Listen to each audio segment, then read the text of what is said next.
it's Renee from Imperfect Wholeness. Find your joy, right? I've had a really struggle. I've been on vacation this whole week. I intended to do like all this batch cooking and clean the house and get all my cancer exercise specialist studying done so I could take the test. And then because of my knee, it just really struggles. And then if you guys know me at all from my Facebook page, that I struggle with depression and anxiety as well. So it's been kind of a rough week because of my knee, and I didn't get to do all the stuff I wanted to do, but this makes me happy. So yesterday I found all these recipes for vegan cheese, plant-based cheese, okay? We'll just say plant-based cheese. And I'm gonna try making mozzarella cheese. And I'm super excited about this because in the video that I watched, she like turned it into it gets all stretchy and stringy like cheese is supposed to be, and she did like a quesadilla and did that. So I'm gonna give it a shot.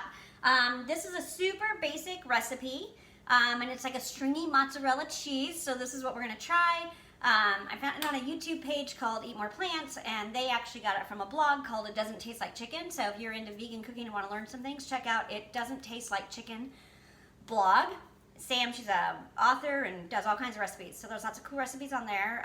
There's a YouTube channel called Eat More Plants that I saw this woman do, and I found that because I had signed up for a summit about healthier eating, and it all led me down that, you know how that rabbit hole of media, social media, or whatever YouTube goes, right? So here we are. So what we need is a half a cup of softened cashews. So this is going to be made with cashews. Now, the way that you soften your cashews, you can soak them for a couple hours, like 4 hours covered. What I did is I just boiled them for 10 minutes. Now, I know cashews can be kind of pricey. This only calls for half a cup. And when you buy them in bulk, it's a little cheaper. But again, if you want to switch to, my girlfriend Brie only eats vegan cheese anymore. So if you want to switch to that, it can get expensive to buy it. So I'm going to try it, because if you can make this on the fly, so 10 minutes for the softened cashews, and it's just going in my blender cup here, right? 1 cup of water. But if you can make this on the fly in a short period of time, and it tastes good, why not, right? All right, now we're adding tapioca flour. Now I went to the store to buy this tapioca flour. I have arrowroot on hand, and I thought I would try it because it is a thickener, and when I Googled it, it said arrowroot is compatible with tapioca flour, and they're interchangeable. But I want my cheese to be like stringy gooey, to look like cheese, right? And all the blogs and all the stuff I've been reading, it's got to be the tapioca flour to get that. The arrowroot can thicken it, but it will still have a more sauciness than the cheesy, pooly goodiness, right? Which is what I'm going to try to recreate here. So 1 cup of water, half a cup of softened cashews, 3 tablespoons and 2 teaspoons of tapioca flour going right in there. 1 tablespoon of nutritional yeast. There's different brands and flavors. I bought the Bragg, and I also use Bob's Red Mill, and they definitely do taste different. So if you haven't found one you like, just keep trying a different brand, I guess. But yeah, so this is 1 tablespoon of nutritional yeast, but a lot of vegans will use nutritional yeast too. I sprinkle that on my popcorn to make it taste cheesier, and I put it in a lot of stuff actually. Okay, so then we need 1 teaspoon of apple cider vinegar. I use Bragg. It's got the mother load. It's been around for a long time. Proven company, organic. So let's do this way. All right, 1 teaspoon of apple cider vinegar and 1/2 teaspoon of salt. Now, I do try to stay away from salt, but I am going to use the salt in this recipe. 1, because I've never made it, and 2, I want it to be that cheesy flavor, and salt sometimes can add that. So I am going to add 1/2 teaspoon of salt.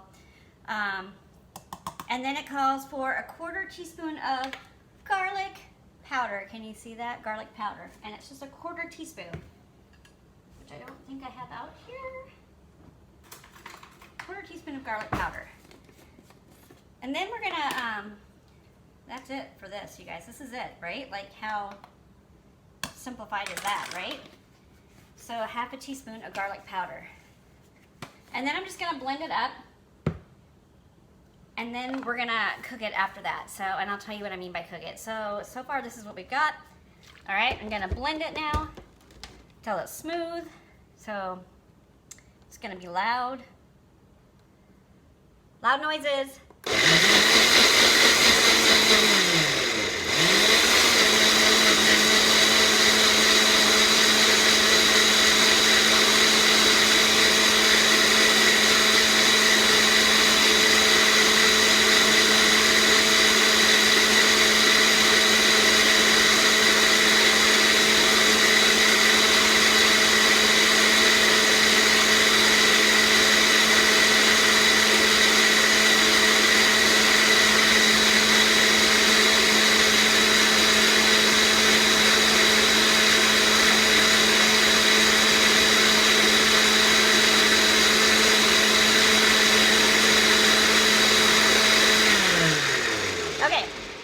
So I did it for a little bit, as you can hear, because I wanted it to make sure I got those chunks of the cashews as fine as possible. And this is actually really good. It looks very, very milkshakey.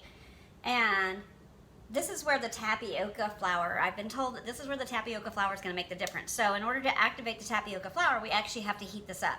So we're going to pause here so I can get us transferred over to the stove, and we're going to do the next step. This whole time I've been talking to you and I never hit record. Anyway, so this is a medium high heat and pan, and I just dumped it all in there.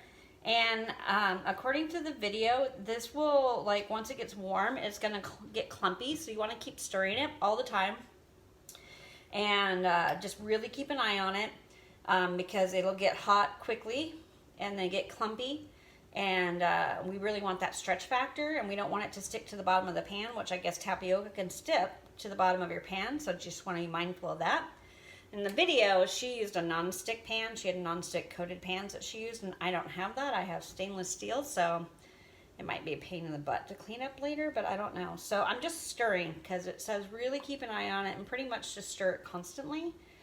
And again, the blog and the YouTube video, I watched two different people, but they said it can get clumpy, so I'm excited to see what's gonna happen here, right? I feel like it's already thickening up. When I was talking to you earlier, I showed myself dumping it in there and how watery it is, and then realized that I never hit record. So it's all good, right? It's all good. I'm excited to try this though, so I had to get the chips out, because I want to try a bite of this like right away with you and see. And then the nice thing is this will store into the fridge, for a couple of days. You can leave it in the fridge in a airtight container, and then just to warm it up, you're going to want to warm it back up in a pan like this, and then maybe add a little water to it to get it to the consistency that you want again. But I'm excited. I'm excited about this. I did buy some a brand of mozzarella cheese that you could grate up, and it melted pretty good. And actually, my husband tasted it and he was like, it wasn't bad. It just had a really, really soft texture that was a little more noticeable than what the mozzarella cheese we were used to. So, all right, so this is starting to clump up a little bit, so I can see what they're saying. So I'm making sure that I'm scraping the bottom of my pan and the sides of my pan well. Oh, it is definitely thickening up. This is amazing. Okay. This is amazing. Hopefully I'll be able to get my pan clean. Oh my gosh. There's my clumping. It's going on. I know you can't really see it, but there are little clumps in there. See how that's clumping up a little bit? And you just want to work those little clumps out. So we're just going to keep stirring it frequently.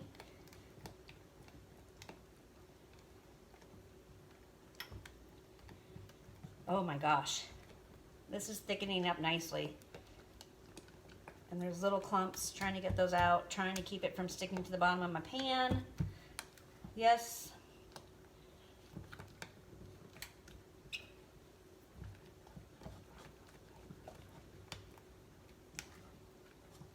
Oh my gosh, you guys, look at this. Definitely got some cheese pull going on there. I think I got all my lumps out. Oh, this is springing back like ooey gooey melted cheese. Oh my gosh. This is what we got. All right, because we don't want to burn it, so I'm taking it off of the heat, and I'm just going to stir this up a little more. But look at this cheese texture. Oh my gosh, look how stringy this is. Oh my gosh, I can see. And this is super easy. So now let's just try it, shall we? Trying it right away. Probably should dump it into a container that's cooler though, so it doesn't overcook. Look at this string.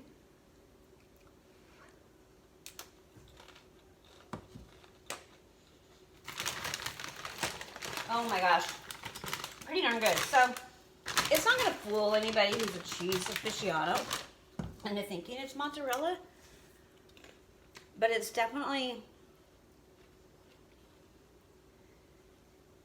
yummy enough. Oh yeah, for sure. This is a keeper. I'm